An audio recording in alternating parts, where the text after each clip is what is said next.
Have you ever felt a knot in your stomach so tight you could barely breathe? A cold sweat on your brow as you stand on the edge of a decision, a precipice of change? You're staring at the life you want, the person you want to become, and it's right there, shimmering just beyond your reach. It feels so close, yet an invisible wall stands between you and that future. That wall, my friend, is fear. It's a master illusionist, a storyteller that whispers tales of catastrophic failure, of judgment, of not being good enough. It's the silent architect of our regrets, the quiet thief of our dreams. We've all been there, paralyzed by its icy grip, convincing ourselves that the safety of the familiar, no matter how unfulfilling, is better than the terrifying uncertainty of the unknown.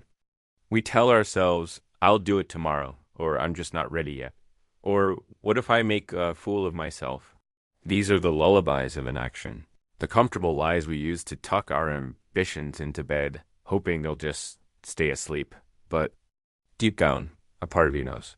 A part of you is screaming to be let out, to take that leap, to shatter the illusion.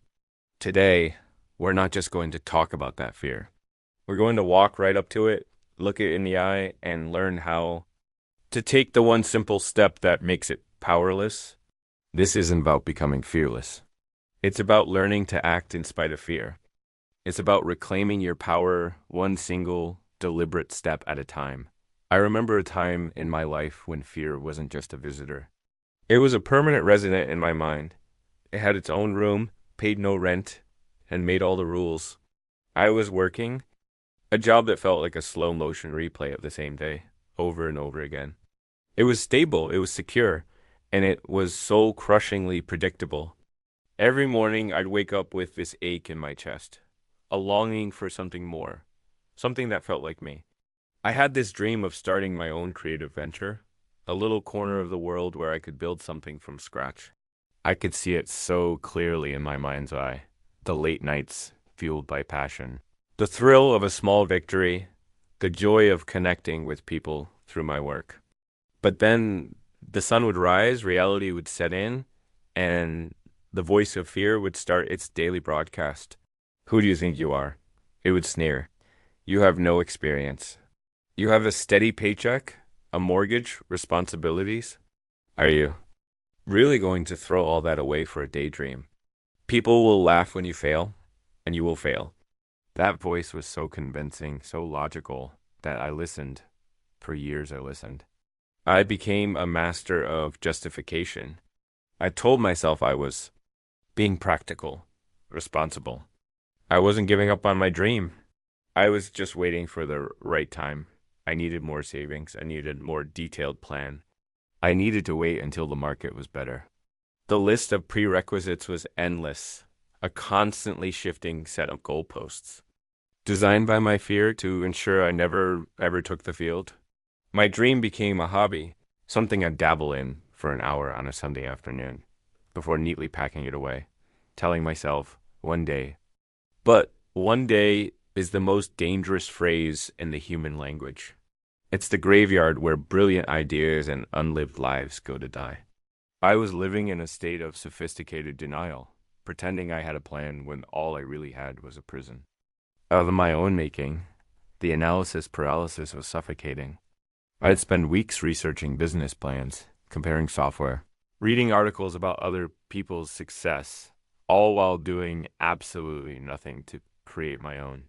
I was a professional, student of the game, but I was terrified to actually play. I was gathering information not to empower myself, but to arm my fear with more reasons why. I wasn't ready to adopt the breaking point, didn't come with a lightning strike or a dramatic epiphany. It was much quieter, much more insidious. It was a Tuesday morning. I was sitting in my car in the office parking lot, staring at the familiar brick building, and I felt nothing, not sadness, not anger, just a profound, hollow emptiness. The vibrant technicolor dream I once had faded to a dull, muted gray. The fear hadn't just stopped me from moving forward. It had started to kill the dream itself. The pain of staying the same, of watching my own potential wither on the vine. had finally become greater than the fear of what might happen if I tried and failed. In that moment of quiet desperation, I understood a fundamental truth. The cost of inaction was a guaranteed, slow burning failure, while the cost of action was merely the possibility of failure, mixed with the possibility of incredible success. I was already living my worst case scenario, a life of quiet regret. Anything else, even a spectacular flameout, would be an improvement. It would at least be a story worth telling. That day, I didn't quit my job. I didn't draft a grand 10-page business plan. I didn't make a dramatic announcement to the world. I did something much smaller, almost laughably simple. I went home, opened a blank document on my computer, and I wrote one sentence. Just one. It was a mission statement for the business I wanted to build. It wasn't perfect. It wasn't poetic, but it was real. It was a single tangible brick laid in the foundation of a dream that had, until that moment, existed only as smoke. In my mind, and here is the secret, the core of everything I want to share with you today. You overcome fear not by thinking your way out of it, but by acting your way through it. You don't need a map of the entire journey. You just need to find the courage to take the very next step. Fear lives in the future. It thrives in the vast, unknown expanse of what ifs. It can't survive in the present moment in the simple physical act of doing. When you are typing that one sentence, when you are lacing up your running shoes, when you're dialing that phone number, you're too busy doing to be afraid. That single sentence became my anchor. The next day, I wrote a paragraph. The day after that, I spent 15 minutes brainstorming a name. I didn't set a goal to start a business. That was too big, too terrifying. It was a mountain so high that my fear could use it as a fortress. Instead, my goal was just to show up for 15 minutes every day. That's it, 15 minutes. Anyone can do 15 minutes. It was a goal so small, so non-threatening, that my fear couldn't find a logical reason to fight it. 15 minutes won't accomplish anything. It would grumble, but it was a half-hearted protest. It was too small a battle for my fear to waste its best ammunition on. But here's the magic of the small step. It's a Trojan horse. It sneaks past the gates of your fear, and once it's inside, it begins to build momentum. Those 15 minutes often turned into 30, then an hour. The act of starting, no matter how small, created a current that began to pull me forward. The blank page was no longer a terrifying void. It was a space of possibility. Each tiny action was a vote of confidence in myself, a declaration that I was worthy of my own dream. This process taught me the most valuable lesson about fear. Its power is directly proportional to the distance between you and the thing you are afraid of. When you are standing a mile away from the stage, the fear of public speaking is a monster. Your mind imagines 1,000 sets of judging eyes. The deafening silence of a joke that doesn't land. The shame of forgetting your words. But when you take the first step, which might be just reading your speech out loud in an empty room, the monster shrinks. When you take the next step, reciting it to a trusted friend, it shrinks a little more. By the time you are actually walking onto the stage, you are not facing the giant monster from your imagination. You are facing the next logical step in a process you have already begun. The action has grounded you in reality, and in reality, fear is almost always smaller than it appears in your head. We often believe that we need to feel confident before we can take action, but the truth is the exact opposite. Confidence is not a prerequisite for action. It is a byproduct of it. You don't find courage and then act. You act, and in doing so, you find your courage. Think about it this way. Imagine your fear is a huge, tangled ball of yarn. It's a chaotic mess of anxieties, worries, and worst-case scenarios. When you look at the whole thing, it's completely overwhelming. You don't even know where to begin. Trying to untangle the whole ball at once is impossible. This is analysis paralysis. This is the state of being so overwhelmed by the complexity of the problem that you do nothing. But what if you didn't try to untangle the whole ball? What if you just found one single loose thread? And what if your only goal for today was to gently pull on that one thread. That's the small step. It's finding the one tiny actionable piece of the puzzle that you can manage right now. For the fear of starting a fitness journey, the tangled ball is thoughts of gym membership, diet plans, grueling workouts, and not seeing results. The single thread is putting on your sneakers and walking around the block for 10 minutes. Just that. For the fear of changing careers, the tangled ball is resumes, interviews, networking, and starting over. The single thread is spending 20 minutes looking at job descriptions in a field that interests you. You're not applying. You're not even updating your resume. You are just looking. You are pulling the thread. This approach fundamentally reframes your relationship with failure. When your goal is a massive, audacious leap, the fall is long and terrifying. If you tried to become a successful author and your first book doesn't get published, it feels like a catastrophic failure. But if your goal is simply to write for 30 minutes every day, you can't fail. You either do it or you don't. And if you miss a day, you haven't failed at becoming an author. You've just missed one 30-minute session. The stakes are infinitely lower. You can just show up again tomorrow and succeed. This process of small, consistent actions builds what I call a scaffolding of self-trust. Every time you tell yourself, you will do something small and you actually do it, you're building a structure. Piece by piece, that can eventually support the weight of your biggest dreams. You are teaching your own subconscious mind that you are reliable, that you are a person who follows through. This trust is the antidote to the voice of fear that tells you you're not good enough. With every small step, you are gathering evidence.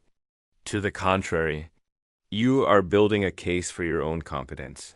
Let's get practical about how to implement this right now in your own life.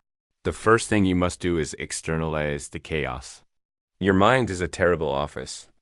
It's noisy, disorganized, and your worst critic is the CEO. You have to get the thoughts out of your head and onto a piece of paper or a screen. Grab a notebook and perform what I call a fear dump. Write down everything you are afraid of regarding your goal. Don't filter it. Don't judge it. Write down the most irrational, absurd fears alongside the logical ones. I'm afraid people will laugh at me. I'm afraid I'll go bankrupt. I'm afraid my cat will judge me. Get it. All out. Seeing your fears written down does two things. First, it separates them from your identity. They are not you. They are just thoughts. Second, it often exposes how ridiculous some of them are when they see the light of day. Once you have your list of fears, you're going to perform a little thought experiment for each one. Ask yourself 3 questions. First, on a scale of 1 to 10, what is the likelihood is actually happening? Be honest. Often, the catastrophic failures we imagine have a very low probability. Second, if this were to happen, what could I do to mitigate the damage? This is crucial. Your brain is trying to protect you, but it's lazy. It just throws up the danger sign without creating a contingency plan. By thinking about solutions, you are telling your brain, I hear your concern, and I have a plan. The fear of failing in a new business is terrifying. But what could you do? You could get a part-time job. You could move in with family for a while. You could learn from your mistakes and try again. Suddenly, it's not a dead end. It's a detour. The third and most important question is, what is the cost of not taking action? What is the price of letting this fear win? A year from now, 5 years from now, what will your life look like if you stay exactly where you are? This question shifts the focus from the fear of failure to the pain of regret. And the pain of regret is almost always heavier now that you've confronted the fears. It's time to choose your thread. Look at your big, scary goal. Now, break it down into the smallest possible component. I mean, ridiculously small. If your goal is to write a book, the first step isn't write chapter 1. It's open a new document and give it a title. If your goal is to get in shape, the first step isn't run a 5K. It's find your running shoes. Your mission is to identify a step so tiny, so utterly achievable, that it feels almost silly. This is your first domino. Your only job is to push it over. Don't worry about the second domino or the 10th. Just focus all your energy on that. One tiny push. The universe has a funny way of rewarding motion. Once you're moving, even at a snail's pace, opportunities appear that you couldn't see when you were standing still. The person you need to meet, the resource you need to find, the idea that unlocks the next phase, they all reveal themselves to those who are on the path, not to those who are still staring at the map. I want to talk about the myth of the perfect moment. We are conditioned to believe that great change requires a great catalyst. We wait for a surge of motivation, for a sign from the heavens, for all the traffic lights to turn green at once. But the perfect moment is an illusion. It will never arrive.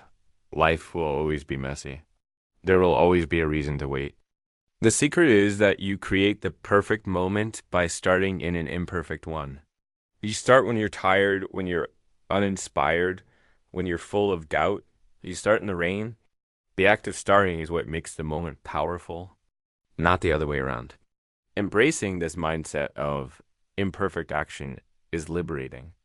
It frees you from the pressure of getting it right the first time. Your first attempt at anything will probably be clumsy. Your first painting will be flawed. Your first business idea might be naive. Your first speech might be awkward. So, what? Perfection is not the goal. Progress is. Every master was once a disaster. The only difference between them and everyone else is that they were willing to be a disaster over and over again until they weren't. They embraced the cringe. They accepted the awkwardness of the beginner phase because they knew it was the non-negotiable. Price of entry to mastery. Let me share another story.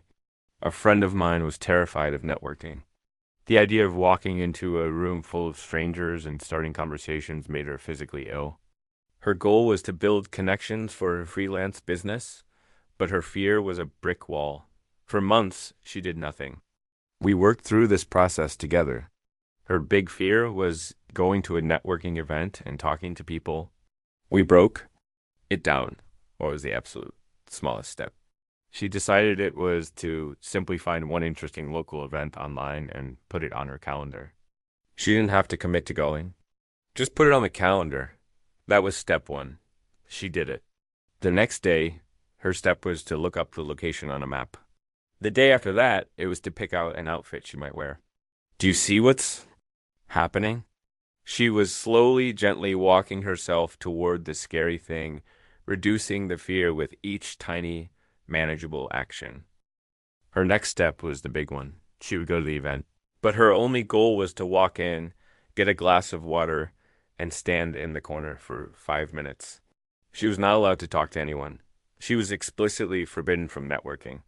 Her only job was to show up and observe. This was brilliant. It took all the pressure off. She got her water, and she stood in the corner. After a few minutes, the terror began to subside. She realized no one was looking at her. No one cared that she was there. The monster of her imagination, the room full of critical, judging, eyes vanished, replaced by a room full of normal people who were probably just as nervous as she was. After her 5 minutes were up, she gave herself permission to leave. But a funny thing happened. As she was walking out, someone who was also standing alone smiled at her and said, "Pretty crowded in here, huh?" And without thinking, she replied, "Yeah, it is." They had a brief 2-minute conversation about nothing important, and then she left. She walked out of that building feeling like she had conquered Mount Everest. She hadn't landed a new client. She hadn't even passed out of business. Hard, but she had faced the monster and survived. She had taken a small step, and it had changed everything. The next time, her goal was to have one of those small conversations. The time after that, it was to have 2. Within a few months, she was no longer the person who was terrified of networking. She was a person who was learning to network. The action had redefined her identity. This is the path. It's not glamorous. It doesn't make for a great movie montage. It's the quiet, unsexy, day in, day out work of showing up and taking one more step. It's choosing the discomfort of growth over the comfort of stagnation. It's understanding that the real battle is not with the world outside. It's with the voice inside. And you win that battle not by arguing with the voice, but by ignoring it and taking action anyway. Your actions will speak so loudly that the voice of fear will eventually be drowned out. It may never disappear completely, but it will be relegated to the background, a faint whisper instead of a deafening roar. You will learn to hear it and say, "Thanks for sharing, but I have work to do." So, if you are here today, feeling stuck, feeling that familiar ache of unfulfilled potential, I want you to know that you are not broken and you are not alone. You are simply standing at a crossroads, listening to a very convincing storyteller. But you hold the pen. You get to write the next chapter. I am asking you right now to close your eyes for a moment. Bring to mind that one thing, that one dream you've been putting on the shelf. Feel the weight of it, the beauty of it. Now, feel the fear that comes with it. Let it be there. Don't fight it. Just acknowledge it. Now, I want you to ask yourself, what is the absolute smallest, most microscopic step I could take today to move 1 inch closer to that dream? Is it sending one email? Is it writing one sentence? Is it watching a 5-minute tutorial? Is it putting on your shoes? Find that one tiny, non-threatening step. Once you have it, I want you to make a promise to yourself, not to me, not to anyone else, but to the person you want to become. Promise yourself that you will take that one small step. Don't think about tomorrow. Don't worry about the outcome. Just focus on the physical act of doing that one thing. Because in that single action, you will find the seed of your own liberation. You will prove to yourself that you are more powerful than your fear. You will trade the paralysis of thought for the power of motion. This is the beginning of your momentum. This is how you break the spell. The journey of 1,000 miles doesn't just begin with a single step. It is built of single steps, one after another after another. That's all it ever is. Stop looking at the mountain. Stop worrying about the summit. Just look down at your feet and take the next step. Take it now. Your future is waiting for you to catch up.